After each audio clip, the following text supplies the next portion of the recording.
വിശ്വസ്തനായ സ്നേഹിതൻ ബലിഷ്ഠമായ സങ്കേതമാണ്.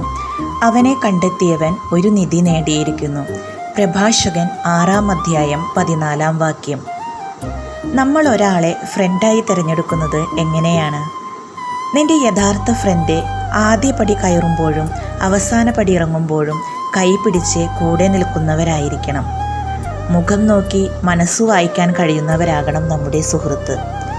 ചങ്ങാതി നന്നായാൽ കണ്ണാടി പോരാ, അങ്ങനെ നമ്മൾ പലതും കേട്ടിട്ടുണ്ട്.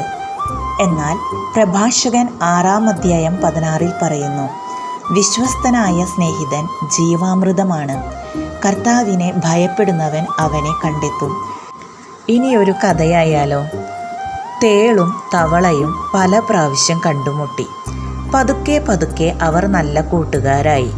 ഓരോ പ്രാവശ്യം തേളുമായി തവള സൗഹൃദം കൂടുമ്പോൾ തവളയോട് തവളയുടെ കൂടെയുള്ളവർ പറഞ്ഞു, വേണ്ട വേണ്ട, തേളിൻ്റെ കൂട്ടുകൂടണ്ടാട്ടോ. തവളയ്ക്ക് തേളിനെക്കുറിച്ച് അങ്ങനെ പറയുന്നതേ ഇഷ്ടപ്പെട്ടില്ല. അവർ നല്ല ഫ്രണ്ട്സായി. ഒരു ദിവസം തേള് തവളയോട് പറഞ്ഞു, തവളെ, നിനക്ക് എന്തു സുഖമാണ്. നിനക്ക് ഈ പുഴ നീന്തിക്കടക്കാം. പുഴയുടെ അപ്പുറത്തെ കാഴ്ചകൾ കാണാം. എനിക്ക് അവിടെ വരെ പോകണമെന്നുണ്ട്. ഇത് കേട്ട തവള തേളിനോട് ചോദിച്ചു, നിന്നെ ഞാൻ കൊണ്ടുപോകാം. എല്ലാ വാക്കും കൊടുത്തു കഴിഞ്ഞ് തവള ചിന്തിച്ചു, ഇനി തേള് ഞാൻ അടുത്ത് ചെന്നാൽ എന്നെ ചതിക്കുമോ? തേള് തവളയോട് ചോദിച്ചു, നീ എന്താ ചിന്തിക്കുന്നേ? ചതിക്കുമെന്നാണോ? നീ എൻ്റെ നല്ല കൂട്ടുകാരനല്ലേ? അങ്ങനെ അവർ യാത്ര തുടങ്ങി. രണ്ടുപേരും തവളയുടെ പുറത്ത് തേൾ കയറിയിരുന്നു.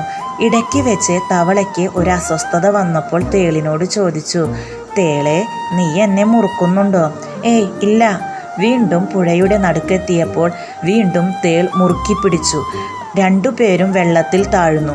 തേൾ വീണ്ടും വീണ്ടും മുറുക്കി പിടിക്കുമ്പോൾ വെള്ളത്തിൽ താഴ്ന്നു പോകുമ്പോൾ തവള പറഞ്ഞു, ഞാൻ പറഞ്ഞതല്ലേ നമ്മൾ രണ്ടുപേരും മുങ്ങുമെന്ന്. ഇത് പറഞ്ഞ് തീരുമ്പോഴേക്കും രണ്ടുപേരും വെള്ളത്തിൽ മുങ്ങിപ്പോയി. കഥ കഴിഞ്ഞുട്ടോ.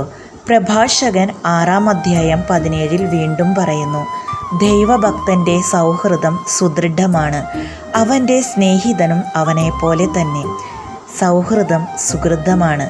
അതുകൊണ്ട് നല്ല സൗഹൃദങ്ങൾ തിരഞ്ഞെടുക്കാൻ നമുക്കോരോരുത്തർക്കും സാധിക്കട്ടെ.